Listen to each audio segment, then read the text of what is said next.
and I promise to do that. Let me get set up a little bit more. I need a little bit of room.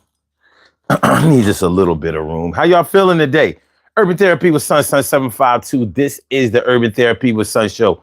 I'm so glad to be here with y'all this Sunday afternoon, the 8th of June. The 8th of June. So what's good, man?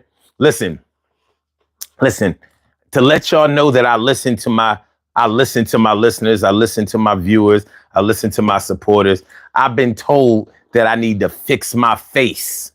I need to fix my face. Like sometimes when people are commenting or speaking to me, like I'm looking like, you know, like they're speaking an alien language or whatever. I want y'all to understand that that's just when I'm tired sometimes or frustrated or when somebody's saying something so crazy and outlandish that we're like, what do you expect me to do?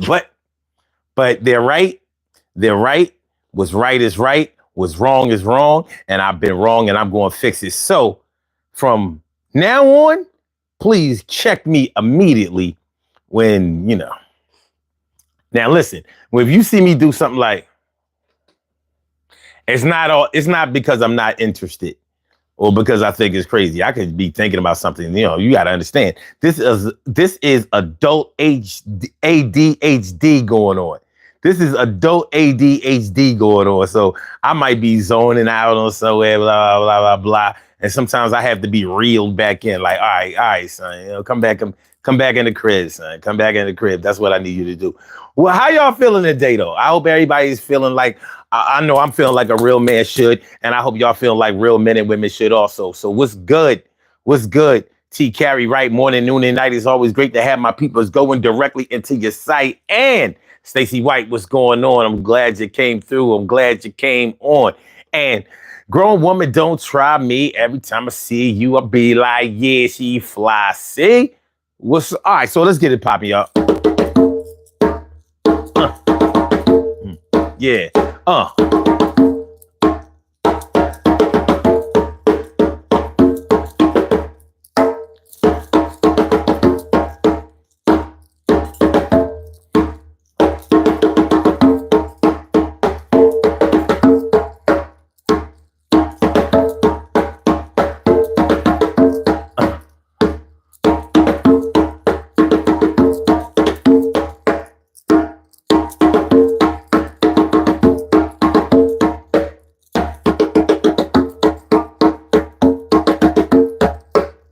Yeah.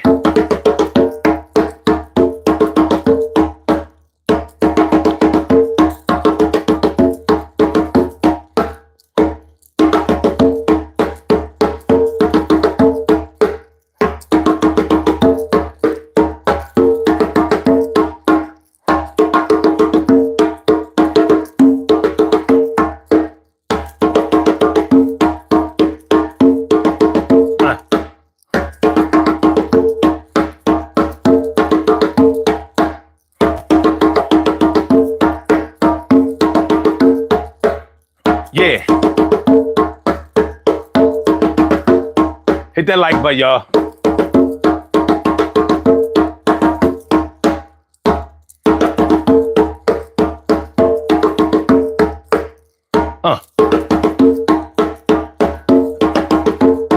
Teach them to fight or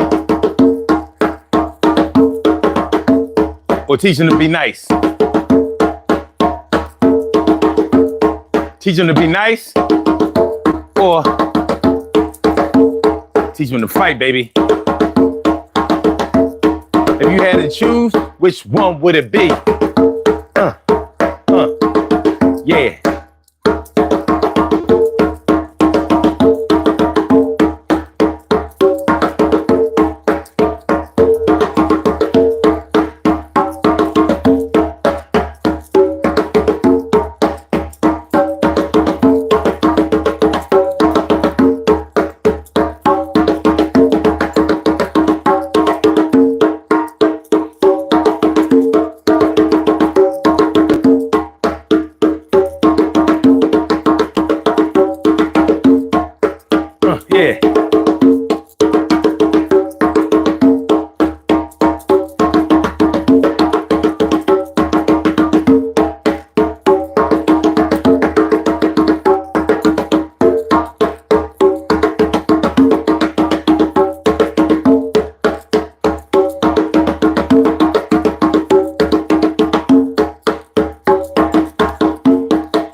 up, y'all? Urban Therapy with Sun 752, and this is the Urban Therapy with Sun show. We do this every single Sunday from 1:30 p.m. till around 3:30-ish. And the reason that we say 3:30-ish is because sometimes it gets so heated that we just have to do a little OT on a Sunday.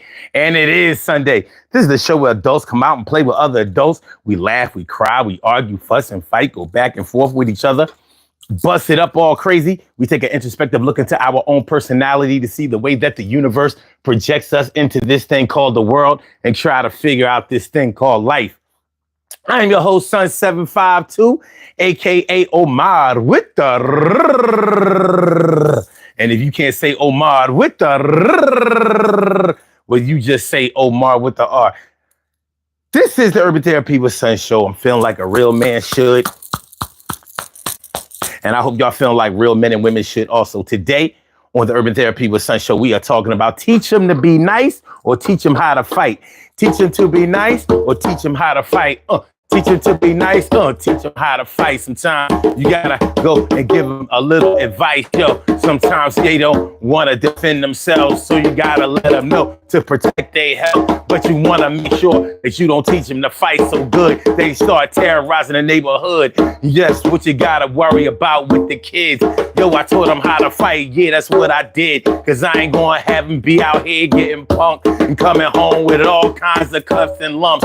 Yo, it's a hard world outside. People will try to test you, take away your pride. And when you come inside my crib, I want to make sure that when you go out again, you feel positive. And I ain't going to let none of my kids get rolled on. If they happens to that shit, I'm going to get strolled on. You know what I'm trying to say is I'm going to make sure that I ride. So yo, come inside. Let daddy teach you a couple of techniques. I'm going to make sure that everybody speaks to you in a kind of language, in a kind of tone. But it's not all about that when you're on the phone. Yo, everything ain't disrespectful. Just because they don't talk nice, it don't mean that advice that they giving you is going against the grain. So you just gotta understand the auditory pain and the strength that I be feeling on a daily basis. Be trying to make me go up in the motherfucker faces. But that's not the way that you handle your troubles. So you gotta be using a brain on the double. Don't talk your way out of tickets and court dates. And I ain't trying to be out here courting hate. Do you understand where I'm coming from? And if you don't understand these easy ass words, it means you're dumb. And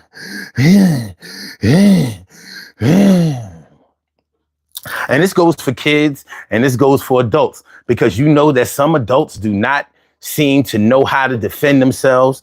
And unfortunately, some of those people who don't know how to defend themselves are the kind of people who are always coming out of their mouth offending other people.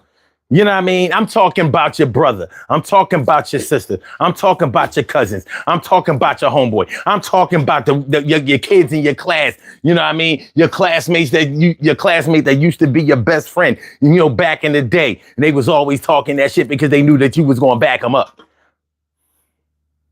They was always talking shit to somebody because they knew that you was in the background. Like, yo, you what you ain't gonna do is you ain't gonna talk crazy about my homie, and y'all ain't gonna do nothing to him. Y'all ain't gonna do nothing to him. Watch. All right, come on then.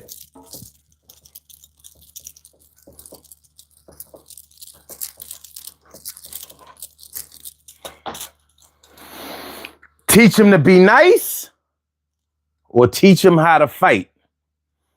One thing that is very frustrating.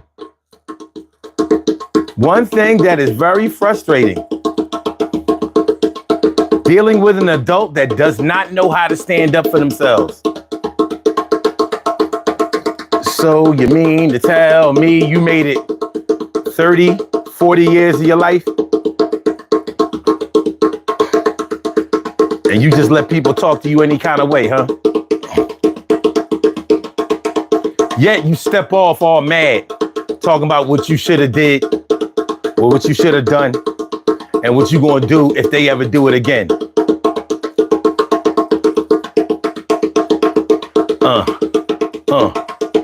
Is that what we doing? Well, sometimes that is what we doing. Hit the like button, y'all. Sometimes that's exactly what we doing. So here you are a grown man or a grown woman trying to teach another or show another grown man or grown woman how to conduct themselves like a grown man or a grown woman. Like they don't know how to command respect. So you trying to protect them your goddamn self.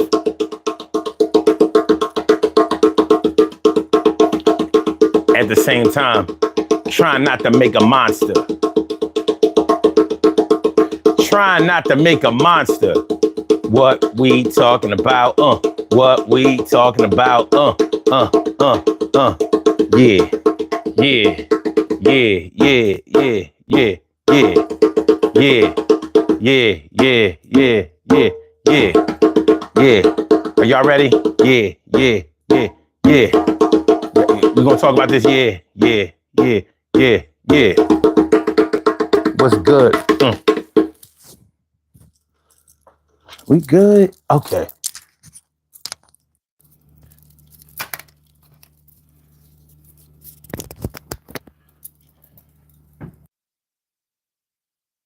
Good. Levels is good. Levels is good. Levels. I had the thing that attaches the mic to the phone. I had to turn the other way and I couldn't see the light. That's why I had to look down the mic, like, make sure this light is on. But I know y'all would have told me if y'all couldn't hear me this far in the show. Shout out to all my people that shoot me a line whenever I'm goofing up. All right, so we going. Yeah. Yeah, let's get into it. Teaching them how to be nice or teaching them to fight. Or should I say, teaching them how to be polite or teaching them how to fight.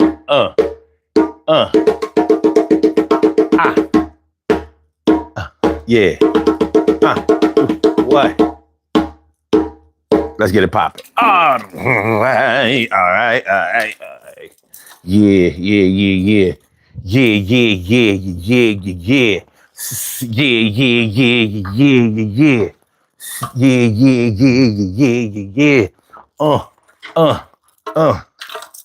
Okay. Teach them to be polite or teach them how to fight. Teach them to be polite or teach them how to fight. Teach them to be polite or teach them how to fight. When it comes to your kids, which one do you do? Which one do you do? You know, I mean, everybody's parenting style is different. Well, not everybody's parenting style is different, but, you know, they're going to be different parenting styles for a lot of different parents. You know, a lot of times you'll raise your kids the same way that you were raised if you respect the way that your parents raised you and you think it was a good thing. And sometimes you will go against the grain of your parents because maybe you think that they dropped the ball on a lot of things. Maybe they were neglectful, whatever the case may be. You know what I'm saying? You know what I'm saying? But 9 times out of 10, we want better for our kids than we had for ourselves. 9 times out of 10. And it's funny that I have to say 9 times out of 10 instead of a guaranteed 10 out of 10. Because unfortunately, some parents don't want their children to be any better than them. And unfortunately, some parents want their kids to experience some of the pain, heartache, heartbreak, frustration, and even failures that they experience. Well, you know, you can't account for somebody's lack of development or their unrefinement, or the word that I'm really looking for is, the term that I'm looking for is shit. All right, if I have some vocabulary challenges today, you're going to have to excuse me. But the word that I'm looking for is not like low energy, but it's like it's sort of like under the development, but that's not exactly what I'm trying to say either. But we're gonna get to it. It's gonna come. Like what I'm saying in essence is there are some parents who, like, for example, parents who got their ass whooped a lot sometimes want to whoop their kids' ass. Like, so you honestly feel, let me get this right. You honestly feel like being afraid that you was gonna get your ass whooped and then ultimately getting your ass whooped, violently was the way that worked for you to do better. And my question is, did you always do better? With the threat of violence, the belt, the shoe, the extension cord, the book. You know what I mean? You ever get your ass whooped with your favorite book? Like, so you just, mom, you just gonna whoop my ass with the Cat in the Hat? That's what you telling me? So with the Cat in the Hat, green eggs and ham, something about Rudyard Kipling. You gonna whoop my ass with my book, my favorite book?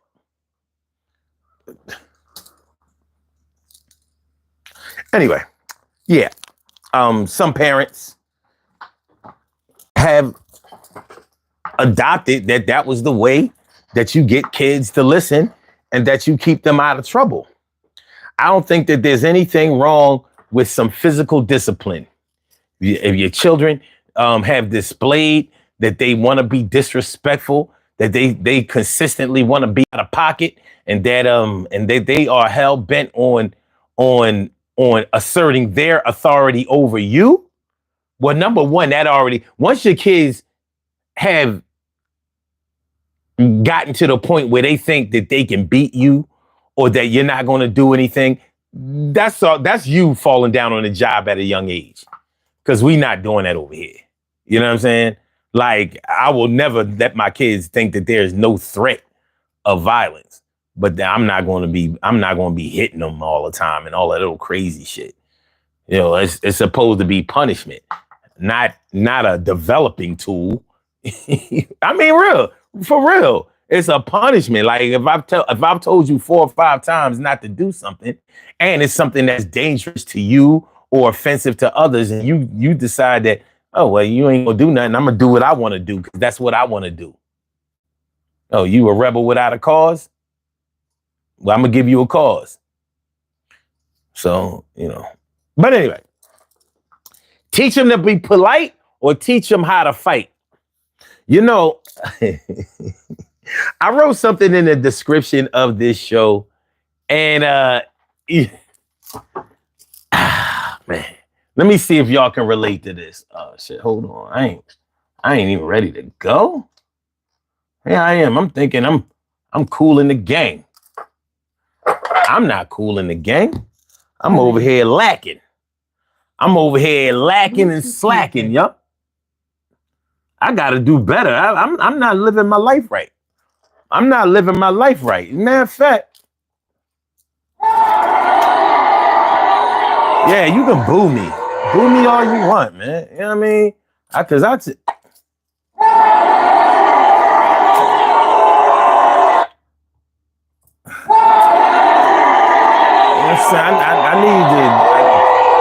I need to get my shit together, but I wrote this part in the description of the show, and let me see if y'all can relate to this. Mothers, especially mothers, but fathers too. You know how you want to teach your kids not to be selfish, because they might have siblings, they might have cousins who come over, and you know how kids can get real possessive with their stuff. These my toys, this is my thing, this is mine. And you don't want them to not take possession of their shit, but at the same time, you want to teach your kids to share. You just gonna play with the toys by yourself? Life is better with friends and family. So you teach your kids to share. Share. Don't keep everything for yourself. Share with others. You have a good friend or whatever, share with them. All right, you did a good job on teaching the kids how to share. They even learned it on Sesame Street, cooperation. They learning to cooperate. They're learning to cooperate. Cool, right? All right. Then you find out that you go and ask, where's your kid's bike? Where's your kid's skateboard? Where's the money that you gave them for candy or whatever? and you're finding out that your child is giving away everything that you gave them. So what do you mean your friend has your bike? Go get the bike. Well, he's holding it until tomorrow. No, the fuck he's not. No, he's not. What else did you give him? I didn't really give it to him. I let him hold my my cartridges for my Sega Genesis and my Nintendo 64. What? Oh, hell no. Hell no. So sometimes when you teach your kids to share, you find out that they giving everything away. And sometimes they may be using those things to get out of trouble. Like maybe somebody is punking them, bullying them, threatening them, or is a threat to them. And they learned at a young age, oh, if I give him something, then he's a friend to me and not an enemy. Well, yeah, that actually worked. But that ain't the way I want you to be.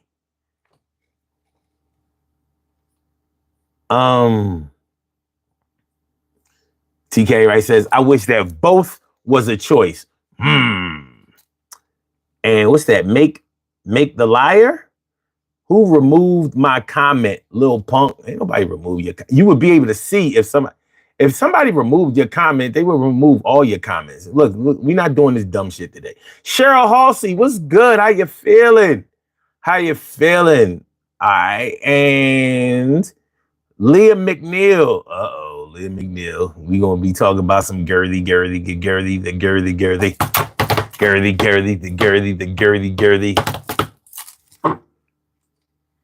And Swag Out Route says that chain custom made. Nah, I mean, I've used this is a regular Cuban link. So that's not custom made. This one not custom made either, even though I've never seen anybody with this one. I'm not saying that I'm the only one with a rose gold chain, but I'm definitely I've never seen anybody with this style.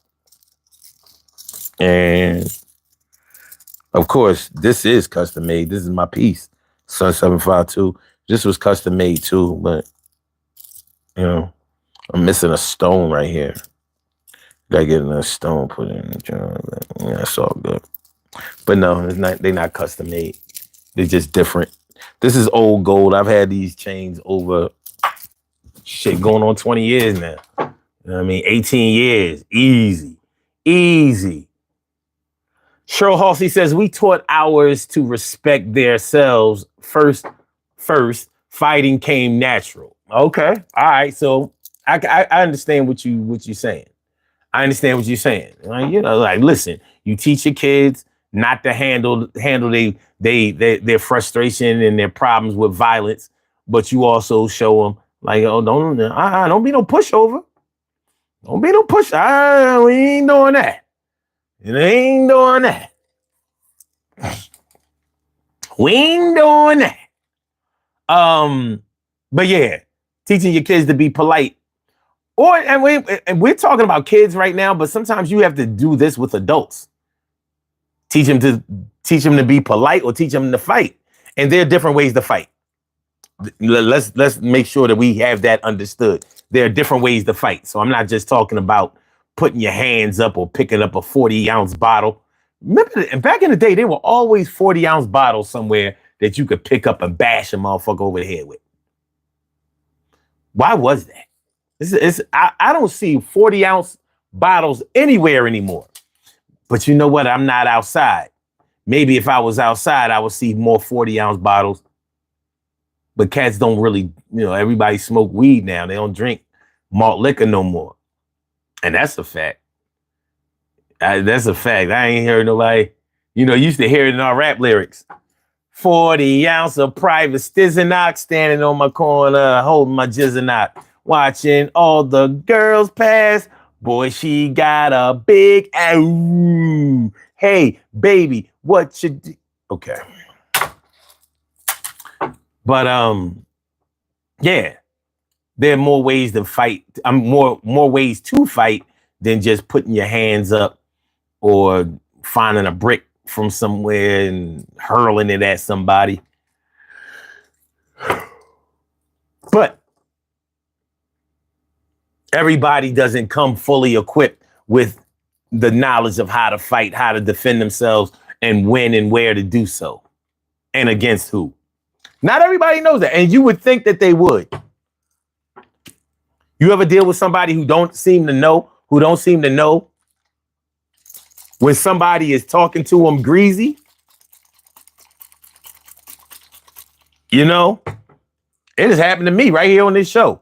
People have come on the show and make like a movie reference or something, talking about an ape or a gorilla or monkey or a chimp or some shit like that. And I don't know. Here I am typing in the comments, peace to you. Little did I know, yo, they was dishing. They was dishing, you son. They was dishing. Hit that like button, y'all. Please do me that one favor. Hit the like button. Hit the like button on this Saturday afternoon. It's beautiful. Hit the like button. It helps the show. It helps the show. The show needs help. It helps the show. The show needs help. Do me that one little solid and we be all right. We're going to be all right anyway, but please hit that like button. Do me that. If you can do, da. Is what I want to say to you. A do, a da. Okay, anyway. Shout out to 1980s rock music, pop music, whatever. That's right, grown woman, don't try me. And the likes are free. Ain't nobody going, you know what I mean? Ain't nobody going to be like, yo, you like my show, so now you got to give me $5. You know what I mean? You know, shoot. According to YouTube, I'm not even sure if they'll suggest the show if you like it. You don't have to worry. You don't have to worry. All right. Anyway, so getting back to, have any of y'all ever experienced that with children? You taught them to be kind, respectful, and to share, and they gave away all their shit? I've seen it happen. I'm trying to remember if it ever happened in my family. Not sure. Maybe a friend, maybe a cousin, maybe a friend of the family or whatever gave away all their shit. Send your kids to school with their lunch. You know, you make them the good lunch. They come home like, Mom, I'm so hungry. I'm ready. I'm starving. I want to eat. You're like, yo, you know what I mean? Didn't you just eat lunch at school? Oh, well, yeah, I didn't eat lunch at school. Like, what you talking about? I made you your lunch. Yeah, but my friend, he ain't have no lunch, so I gave him my lunch. I let him eat my lunch. Like, what? Yeah, well, Mom, you know, he was hungry. He didn't have nothing to eat. And you finding out that your child, that genius child that you gave birth to, that amazing youngster that you have birthed and raised, has a humanitarian aspect to him or herself that's off the charts. So they see that another child, a friend of theirs, is a have-not. And they see that they are a have. So they starve themselves in order to feed the poor and the needy. And you thinking to yourself like,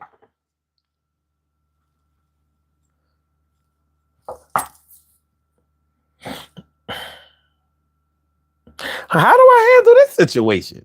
They're not wrong for helping a friend, but how do I know that their friend is not taking advantage of them? And who am I making lunch for? I mean, do I send my child to school with some nasty lunch just to see if it disappears? Or do I tell my son or my daughter, listen, I understand you want to help your friend, and I'm sorry that your friend doesn't have that, you know, their parents don't send them to school with the good lunch. Well, don't they have school lunch? I thought all public schools, I know schools in my city, they had lunch. People didn't like to eat it. I remember I went to Pickett Middle School. Clarence E. Pickett Middle School. And we used to call the lunchroom lunch surplus.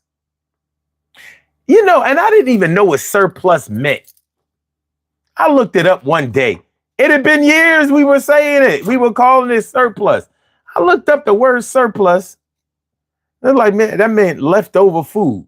We were calling that shit leftovers. We weren't eating leftovers. It was just nasty. Sometimes it wasn't bad. Sometimes it wasn't bad. But anyway, yeah, so you know, you want to teach your child to share, and they have definitely nailed it. But you ain't trying to be taking care of another child while you taking care. You ain't trying to have your child malnourished at school while they feed other kids. Like, look, Elon Musk just took away USA aid, and here you are starting it back up, funding the whole mission. Oh shit. Grown woman don't try me says, yup, my son, he gave away new stuff too. Oh my God. See, grown woman don't try me. This is what happens when you go to work, bust your ass to take care of your children. This is what happens. This is what happens when you go to work, make your money, hustle, so you can give nice things and have nice things for you and your kids. This is what happened. If you was sitting home broke on welfare, waiting for some food stamps and all that, this wouldn't happen. Your kids would be selfish as fuck.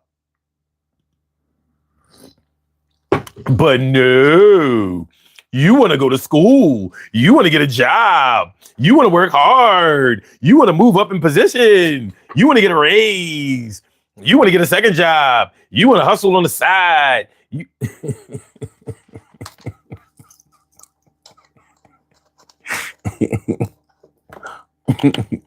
I bet you'll second guess that next time. I bet you'll second guess that next time. Messing with you. Yeah, I mean, you're teaching your kids the right thing. They learning the right thing. They doing the right thing. But damn, now you got to teach them don't give away your shit. That's your shit. Don't give away nothing that I give you. Or your dad either. Don't give away nothing that me or your father give you. Anything else you can give away. Like your kids got a way of giving themselves something. All right, whatever you buy with your allowance, you can give that away. Speaking of which, speaking of allowance, how many, do parents have allowance anymore? Allowance was a big thing when I was growing up. You know, we had allowances. An allowance. I know I had an allowance up until I was a teenager, easily. I had an allowance. It was low. That's how I learned to save. That allowance money wasn't about nothing. My dad did not believe in giving kids a whole bunch of money. Now, he would get you what you wanted, but you ain't holding no dough. No. You want money? You got to work for that. Now, he'll show you. He'll give you a job. Oh, you need to make some extra money? I got something you can do. But you just want to hold something? Hold your tongue. Do that. Hold your tongue, little nigga. He did not talk like that. He would not call you a little nigga. Now, little motherfucker, he would call you that. I remember the first time he called me that, I was like, damn, Dad. I was highly offended. But I was doing some disrespectful little slick shit. He was like, you little motherfucker. Like, I was like, I was clutching my pearls. Like, Dad, I can't even repeat what you just called me, Pop. What we doing? Oh, man. Oh, shit, damn. All right, the chat is gone on the phone, so I got to look over here.